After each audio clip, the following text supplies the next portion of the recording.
Hi, my name is Joe, and I'm one of the pastors at Redeemer Lincoln Square.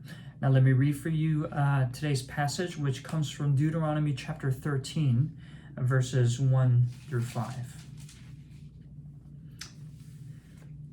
If a prophet or one who foretells by dreams appears among you and announces to you a sign or wonder, and if the sign or wonder spoken of takes place, and the prophet says, "Let us follow other gods, gods you have not known, and let us worship them," you must not listen to the words of that prophet or dreamer. The Lord your God is testing you to find out whether you love him with all your heart and with all your soul.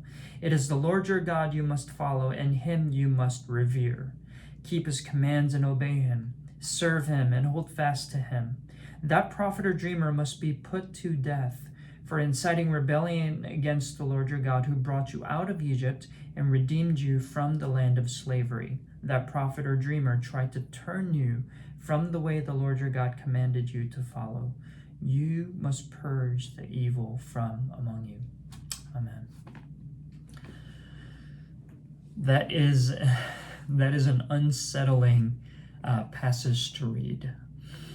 And if you don't consider yourself to be a Christian, you might be looking at a text like this and be saying, can't you see how barbaric Christianity is? Putting somebody to death because they hold to a different belief than you, it just sounds so backwards and barbaric and violent.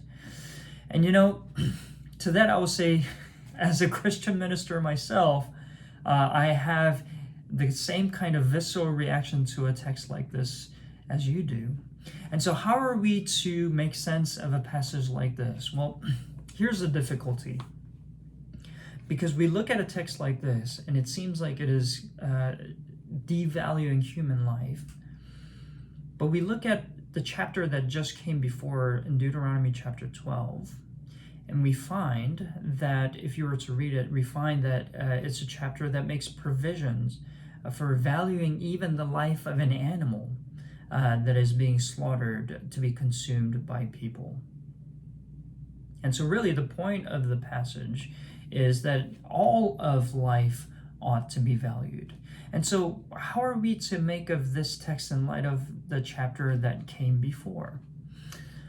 How can they live together just a chapter apart from one another? Well, if we can live in the tension of these two chapters for a moment, and if we were to allow the passage to speak for itself, then I think what we learn is that this is how serious idolatry is to God.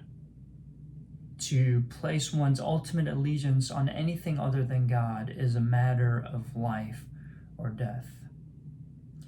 Now, if you were to take that away from this text, we'd see that actually, unlike the many people who say that, God of the Old Testament is a violent God, while the God of the New Testament is a peace-loving God, we see a great deal of continuity, because if you look at John chapter 14, it is Jesus himself who says, "I am the way and the truth and the life." And so what we find in this text is that it is merely a physical manifestation of a spiritual reality that Jesus is talking about. The difference is that in the life of God's people in the Old Testament, they were called to be a direct agent of God in this world. That's the only difference. So they were carrying out the spiritual reality in the physical realm. And so here's what Christianity's claim is, and its exclusive claim, is that life, whether it's physical or spiritual, comes exclusively from and belongs to this God. And that means for us to find a flourishing life and an everlasting life, it needs to be found exclusively in him. And so that means the opposite is also true, isn't it? It means to deviate from this God is to deviate towards destruction and death, right? That is the exclusive claim of Christianity. So that means whether it's in the form of spiritual experiences or a political alliance or allegiance to an ideology, To place your ultimate allegiance on anything other than this God will lead to disintegration. But here's the problem. For every single one of us, regardless of what our views on Christianity may be, know that at different points in our life, we place our allegiance on things that are harmful towards ourselves and others. So regardless of whether you're a Christian or not, that is the predicament that every single one of us finds ourselves in. But here's the unique claim of Christianity, where this is how God solves this problem. And this is the other side to the exclusive claim of Christianity. Because if the other side of the exclusive claim of Christianity is that life can only be found in this one God, then the other side of it is that it's also only in this Christian God can you find radical forgiveness and unconditional acceptance.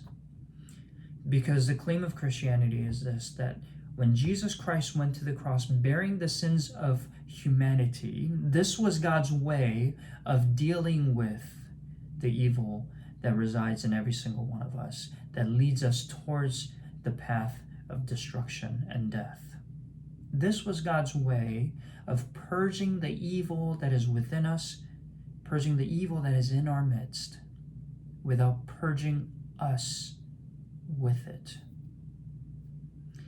And when we look to Jesus Christ who bore our sins, Christianity tells us, that is indeed the way that we find that Jesus indeed is the way, the truth, and the life.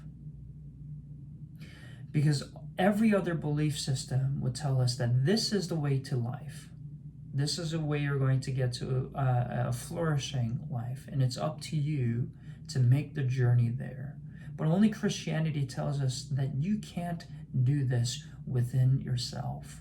No amount of meditation, no amount of activism, no amount of piety, no amount of rule keeping will get you there.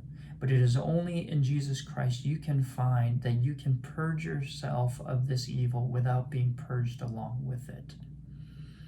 And so, friends, here's what this means for us to practice this passage. To look away from anything else that is vying for our ultimate allegiance.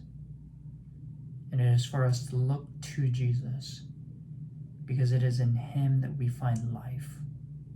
Life that is freed from the burden to find life for ourselves. And it is in Jesus that we find life of flourishing, where we find life everlasting. And so this passage is indeed meant to point us away from death onto life. And so let us look to this Jesus together today.